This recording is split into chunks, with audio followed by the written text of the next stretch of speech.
When you think of Dormitabis, what is the first thing that you think of? Do you think about the character designs? Do you think about the voice lines? Or do you think about how a fever dream look this is for the original Five Nights at Freddy's game? No. More than likely, you're thinking of the most controversial part of the game.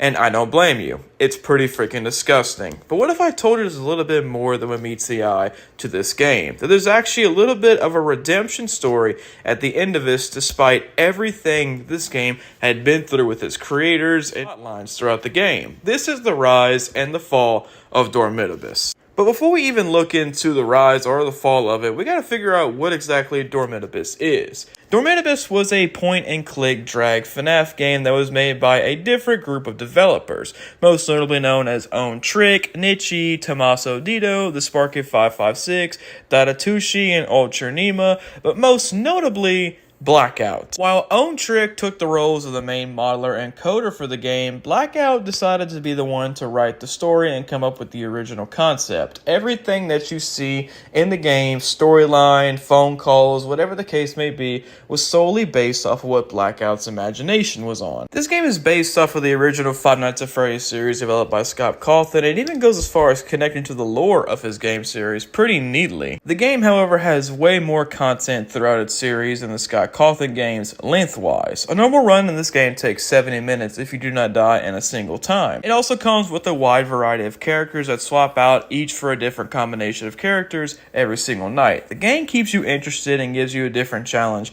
every night. The game was teased for a couple of years, dating all the way back to late 2016 until eventually being developed and created and released on February 26, 2018. As you can see right here in this gameplay footage, this game just feels like a weird fever dream of the original Five Nights at Freddy's. It has a very similar vibe to it, sitting in an office and not being able to do anything and trying to hold off from these terrifying creatures trying to come into your office. It's just that it just looks so disgusting, if that's even the proper word for it. Whether it's the characters or the phone guy or just the weird, creepy, eerie vibe of the office itself, it's a very weird experience. However, it was pretty much receptive to decent, not great reviews. A lot of people criticized the game for its flaws, which the characters and the models, designs, gameplay, bugs, story, and voice acting was just all out of whack. And you really can't blame them for any of that. It just feels like an incomplete game, and it just feels like something that was put together by people that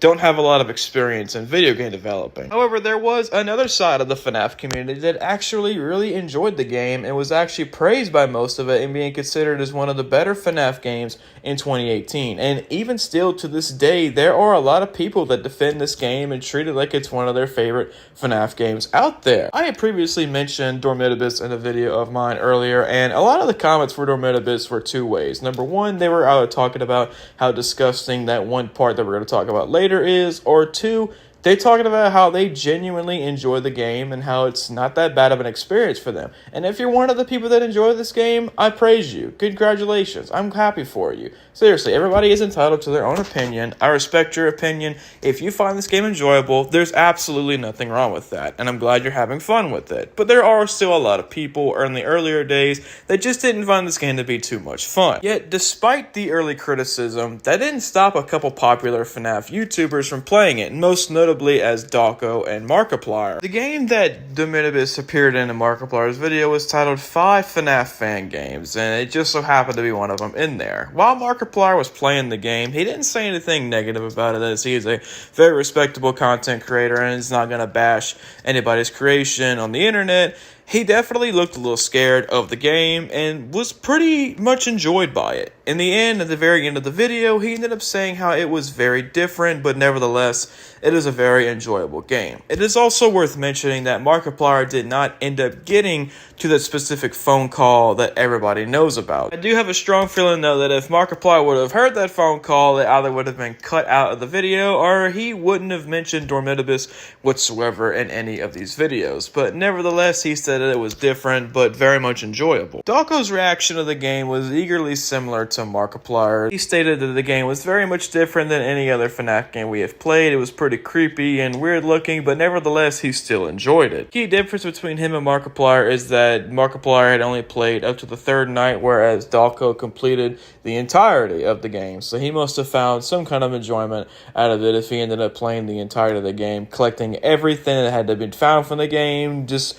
pretty much doing a 100% speed run of the game. The game was pretty much forgotten not long after it was released, as the game developers kept making remastered editions of the game, just trying to perfect it, but it wasn't going anywhere and nobody was really playing the game anymore, so the creators pretty much lost interest in it and then pretty much gave up for a while. The fall of Dormitabis began not long after the game was abandoned. Quick disclaimer before we proceed in this video, there will be very sensitive topics that will be discussed, and I will put a timestamp to whenever they are not discussed if you do not want to hear this. I respect you guys too much to not warn y'all, at least, as I know this is a very sensitive topic for some people. So if you do not wish to hear any of this, please go to this timestamp and it will not be discussed at that point. But for the ones that are sticking around, let's get right back into it. Throughout the Dormitabis game, you are able to collect tapes throughout each night, kind of like bonus items that you look for. They're not very easy to find, and some of them are more difficult than others, but once you do end up finding them, when you go to the main menu screen, you go to this little area that you have a tape player, and once you collect all 10 tapes, you get to listen to every single one of them. These tapes are very disturbing and weird, and it basically follows the voice of Garvey following through his demented, really disgusting mind. Basically what he's feeling and somewhat of his motives for why he does what he does. Don't get me wrong, each and every one of them is disgusting and stupid in their own sort of way, but there's one call in particular that really stood out in front of others, and I'll let you hear that right here.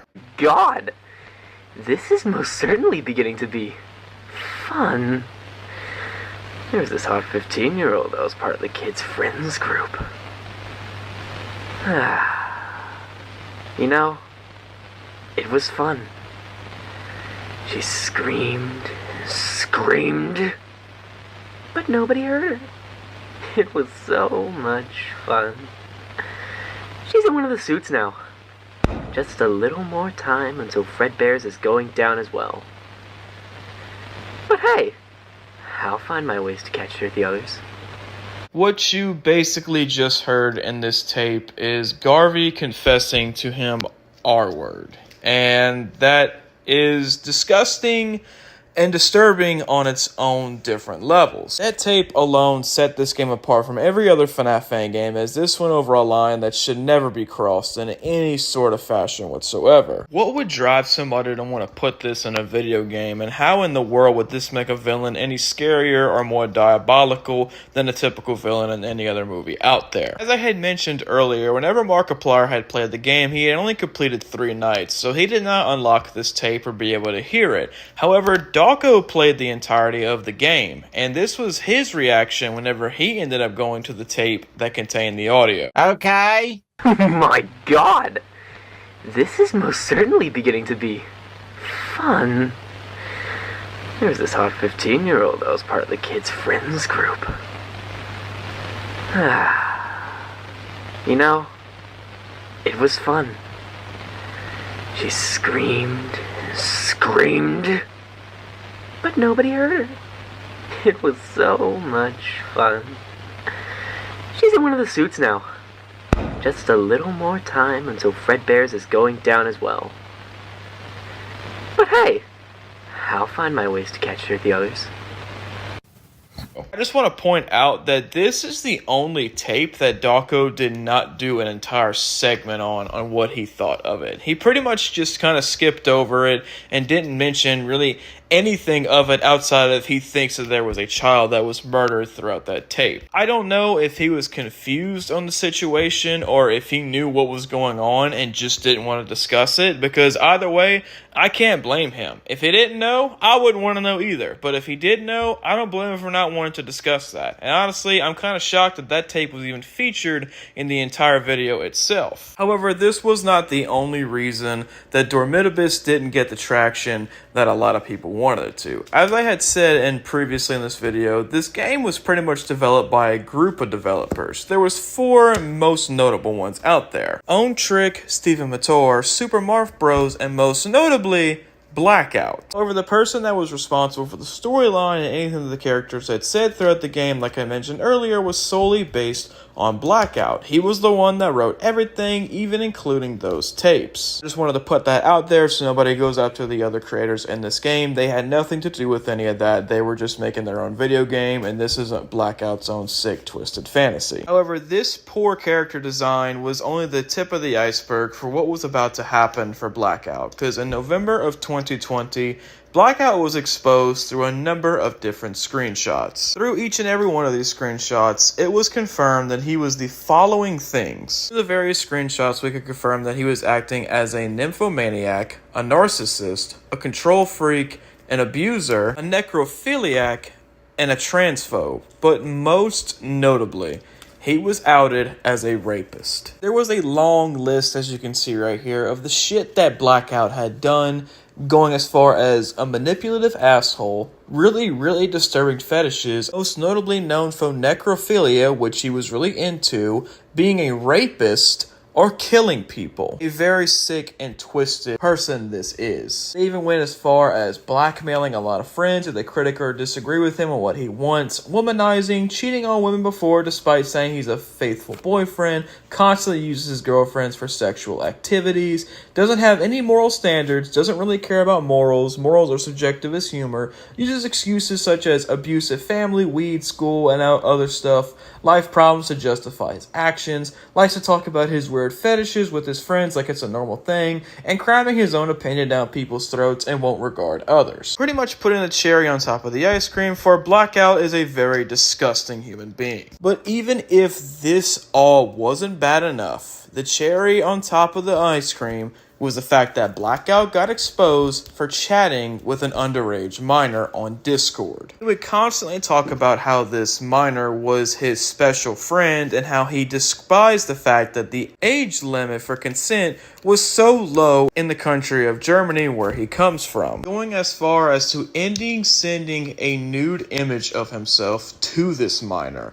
And the image surfaced on the internet, but I'm not going to show that in this video, obviously. Not long after all this had surfaced, Blackout's friends, the 3 other creators of the game, got word of this and tried to separate themselves from Blackout. Pretty much block him and get rid of him altogether. And with everything that was happening, Blackout pretty much distanced himself from the FNAF community and above all from the Dormitabis game. With pretty much his final goodbye going on his Game Jolt account, where in the description it read, "Jesus Christ, just leave me be. I don't want to live in your heads rent-free. I've moved on and you should as well. Bye." Ever since that moment, there has not been a word said from Blackout, nor has anybody heard of anything from him. He tried to disappear without a trace off the internet, with deleting everything, including the Discord account that he was exposed on, but that didn't help anything whatsoever. The most disturbing part about this entire situation is the fact that the character Garvey that makes the tapes that you hear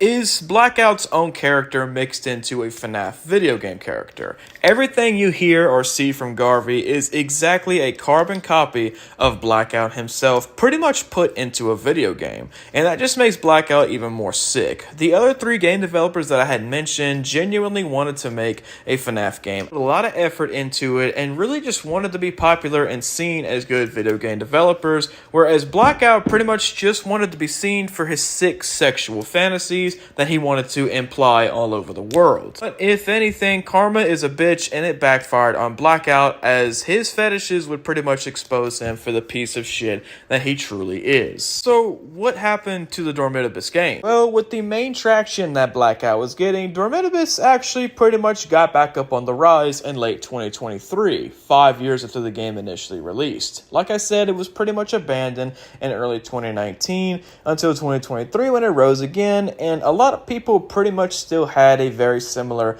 opinion on the game. However, this time around, it was getting a lot more hate. Not just for the Garvey character, but mainly because a lot of people viewed the game to be not as good as what it was when it was released. A lot of people were, like I said, praising the game for what it was, and those people that were saying that weren't saying it anymore. And above all that, not only did Blackout leave the game completely, so did the other 3 main developers, as fear of they would get backlash for trying to continue a game that Blackout had tarnished. So yet again, the game was pretty much abandoned. However, like I said, there's a little bit more to the story than what meets the eye, and there is somewhat of a redemption part of this story. However, there was one video game developer who went by the name of Expelled Studios who decided to take Dormitabis under his wing. He saw all the traction that Dormitabis was getting and thought that it deserved the traction, but for a much better way. So he took it upon himself to take the game and completely rewrite it altogether. None of the original developers were part of this. This was pretty much just him,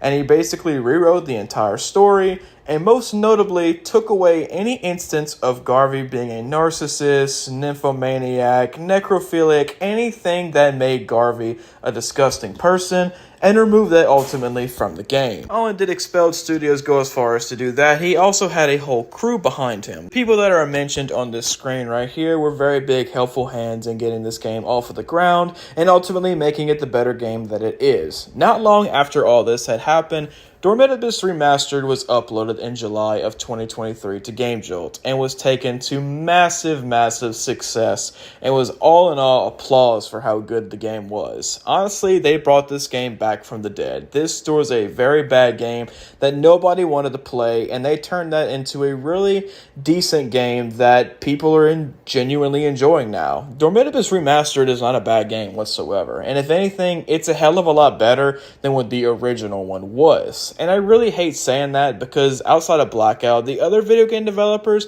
they really do deserve credit for their game, you know? I know they were trying hard, and it isn't a terrible game, and outside of all that, it may have been a pretty decent game. Basically, what they did here was getting all the content from the original game itself and turning it into more of a Scott Cawthon-like, family-friendly video game that we've known altogether. So, as it stands to this day, we still have not heard of a word from Blackout, likely never will, and Dormitabis Remastered has pretty much picked itself off the ground and is pretty much known as the main line of Dormitabis now. Unfortunately, despite all these efforts, anytime somebody thinks of Dormitabis, they're going to think of what Blackout did, as he forever tainted this game. So despite the new game remastered being released, it will always be in the shadow of a very deeply disturbing character that was ultimately removed from the game. And that's going to do it for today's video, guys. Thank y'all so much for watching this video. I know it is a lot different than previous ones, but this is a new series that I want to start on my channel, the Rise and Fall series. There are many different creators and video games out there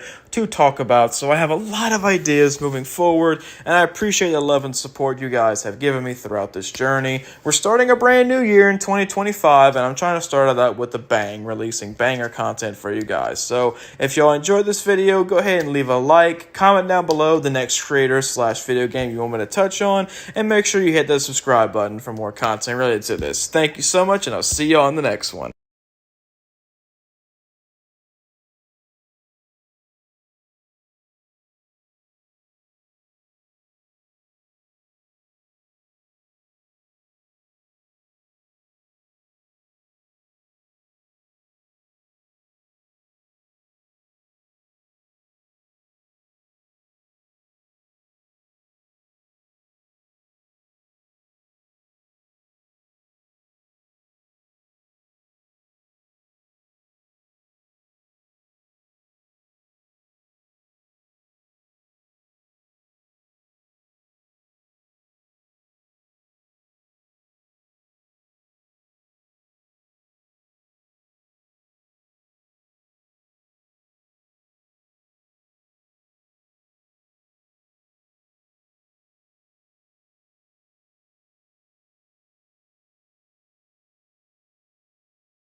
August 20th, 2014, a YouTuber by the name of Big Bug set out to do something that no other